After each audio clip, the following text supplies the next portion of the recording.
Welcome to another episode of Breaking Into Cybersecurity Leadership.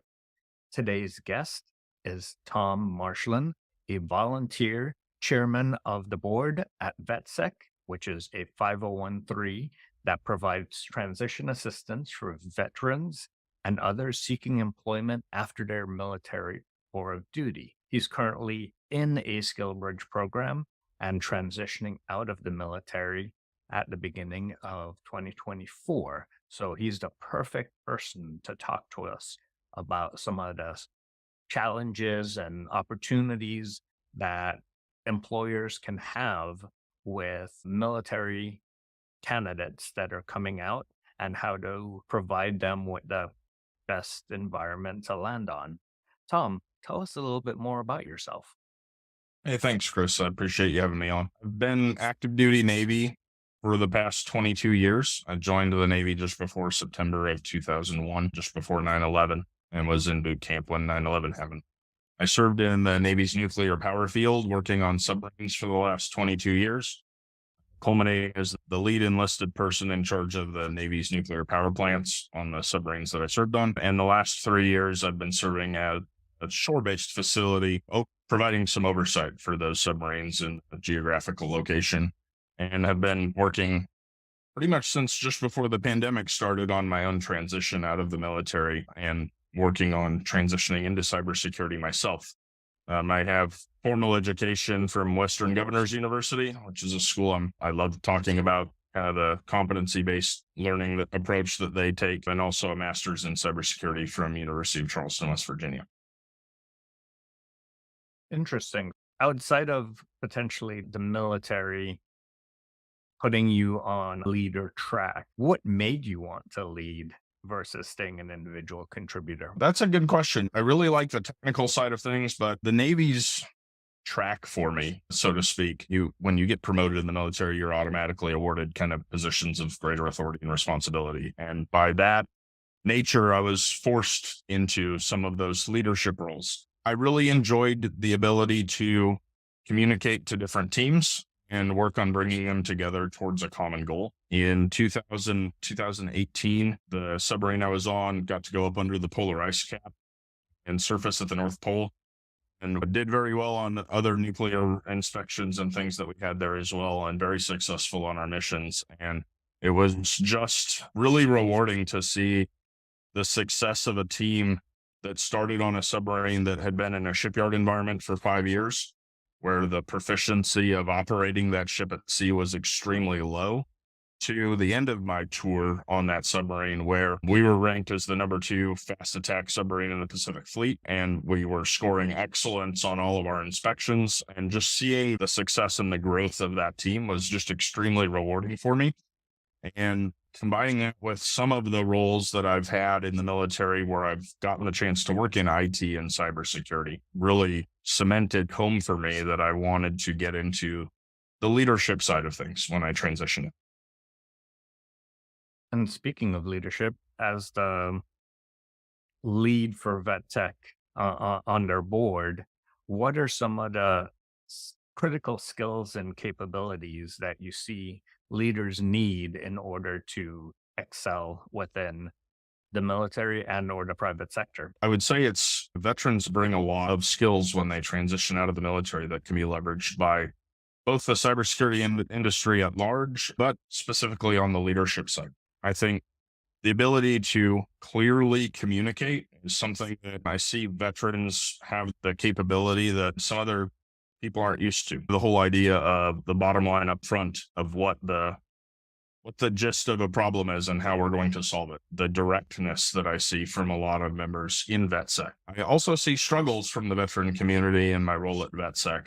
I was very fortunate to be provided the opportunity to step up at VetSec. I joined the community there, really seeking an organization to help with my transition out of the military. I still remember just before the pandemic started in January of 2020, had just shown up to this shore-based facility and getting a little bit more downtime to work on my own preparation.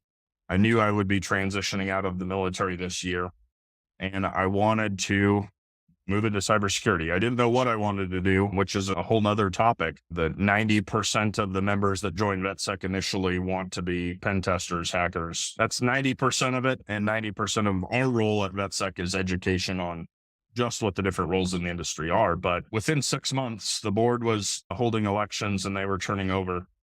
And just through wanting to give back from what the community had given me for those first 6 months I was there, through a partnership with VetSec, with eLearn Security, I was gifted a voucher for the junior pen tester certification and completed that.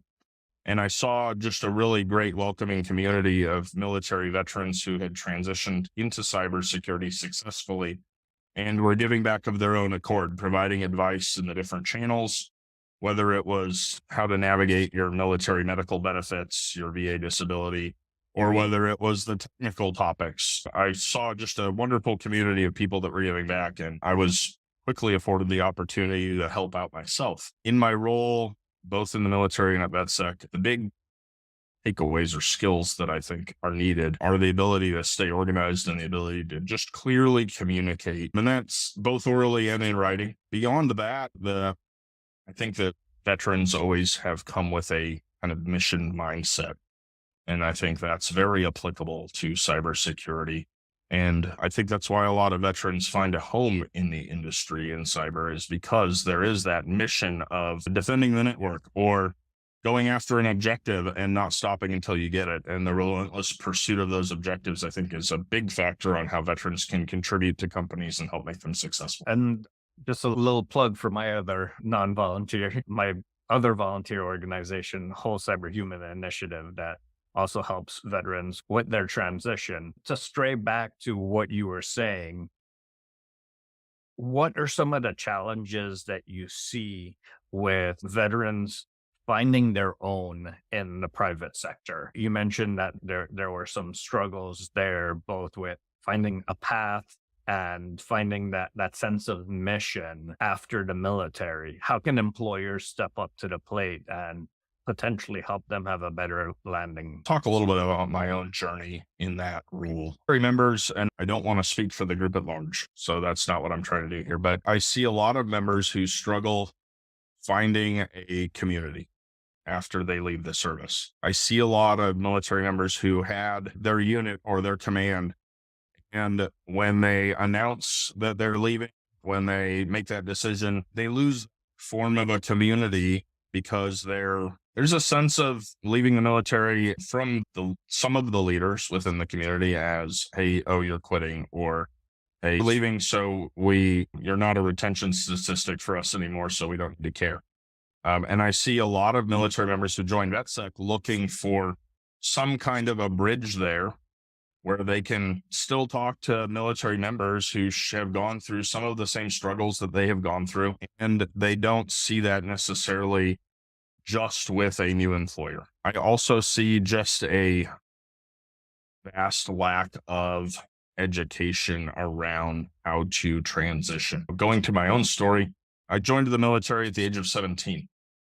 The only jobs I had before joining the military were at a fast food place and at a restaurant. I had never written a resume in my life. I wouldn't really say that I'd done any kind of interviews. Yeah, do you know how to flip a burger? Great, you're hired, was the interviews I'd done at that point. And that whole thing called LinkedIn, I didn't have that much experience with it other than some people told me I should make a profile. And so the biggest things that I see that organizations like Whole Cyber Human, like VetSec, like some of the other nonprofits out there. But to your point, what can employers do to step up is, I think education on the industry is a big part of it. For the nonprofits that are working to bridge this gap, I think helping veterans develop those skills that I talked about, interviews, resumes, and how to professionally network, I think those are skills that are lost. In the military, we're forced to build that professional network. They make us move every 3 years. We meet new people as a function of that. But in the real world, we don't. And especially when you're looking for jobs, one thing that completely surprised me was how important professional networking is compared to going on Indeed.com and submitting a resume. My post-military role was found purely through networking from VetSec. and purely from members sharing jobs and referring people that they knew. And I think a lot of the jobs out there are gained in that manner. Is would rather hire somebody that they know or that works for them knows and knows is a person that's going to be a good fit for the role, rather than just some random who applied to 300 jobs with the same cookie cutter resume and didn't tailor it to the role. Um, the last thing I'll say on the employers stepping up to the plate front is, in at least my field in the military, we were and are very procedure oriented and very attention to detail oriented. And I see a stigma with military members being hesitant to apply for jobs unless they meet every bullet that's listed under those job requirements. And that's something I almost have to break people of in my role at VetSec in mentoring people transitioning out of the service is you don't have to meet every single bullet under job requirements to apply for it, but many of them think they do because it's a requirement, right? And so they don't understand that. And that's something that I really would encourage employers to take an honest, hard look at. What does that person really have to know to do the job I'm hiring for? Do they really need a bachelor's degree to be a SOC analyst? Probably not. Do they need a CIP to be an individual contributor? Probably not. And so I would really encourage employers to take a hard look at those as well and really consider that in the current landscape, you're going to be training up talent. You're not necessarily going to hire the perfect fit for the role, and you need to be willing to do that as well. So as you look at that, let's kind of rate your value of importance of skills. How would you rate your comfort level with delegation? And why is it such an important skill for leadership? It's an important skill for leadership in the cybersecurity industry because burnout is such an important factor in the cybersecurity industry.